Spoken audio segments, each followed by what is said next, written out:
Vladimir Poutine veut-il mettre un terme à la guerre en Ukraine? C'est en tout cas ce qu'affirme le président turc Recep Erdogan. Mais entre les déclarations politiques et la réalité du terrain, il y a un certain décalage, même si la position de la Russie semble de moins en moins solide. Alors cette intention de se diriger vers la fin du conflit, c'est une sorte de confidence que le président Recep Erdogan a fait à des journalistes américains.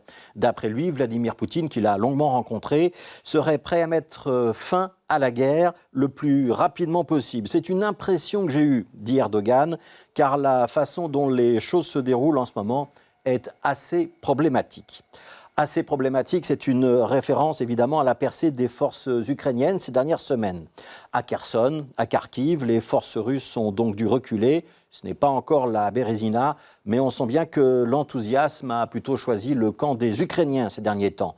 7 mois après le début de la guerre, et alors qu'on craignait un enlisement sans fin, ce sont désormais les Ukrainiens qui avancent et les Russes qui reculent.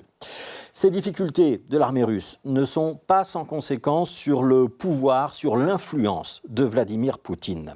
Car au-delà de l'Ukraine, c'est désormais toute sa sphère géographique qui est remise en question. En Arménie, par exemple, les combats ont repris entre les forces arméniennes et l'Azerbaïdjan.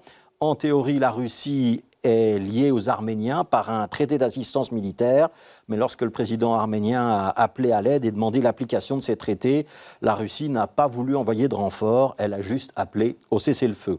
Même chose avec le Kirghizistan et le Tadjikistan où les accrochages se multiplient. Là aussi, Moscou appelle simplement à la négociation. Le grand frère russe, celui qui jouait les gendarmes en tant que puissance régionale incontestée, est désormais trop embourbé en Ukraine pour faire la police ailleurs. Et c'est tout un équilibre stratégique qui est en train de se fissurer. Cette mauvaise passe pour le pouvoir russe ne signifie pourtant pas que la guerre soit réellement en train de se terminer. La preuve, les séparatistes pro-russes du Donbass, à l'est de l'Ukraine, mais aussi le gouverneur de la région de Kherson au sud, ont annoncé aujourd'hui qu'ils allaient organiser des référendums sur une annexion de leur région par la Russie.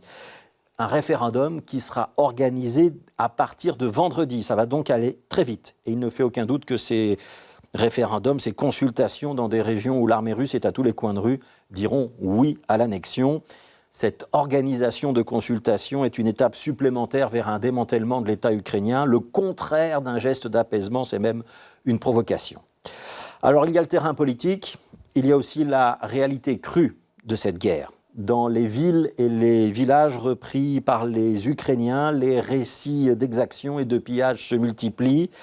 Ce sont par exemple les centaines de tombes qui ont été retrouvées à Izium. Ce sont aussi des accusations de torture, de crimes de guerre et le démenti de la Russie qui parle de mensonges. Alors ces récits, ces témoignages, ils sont souvent invérifiables. Il n'y a pas encore d'enquêteurs indépendants sur place, mais ils sont aussi parfois franchement insoutenables. Ces jours-ci, l'Assemblée générale des Nations unies, qui se tient à New York, entendra peut-être l'un ou l'autre de ces témoignages.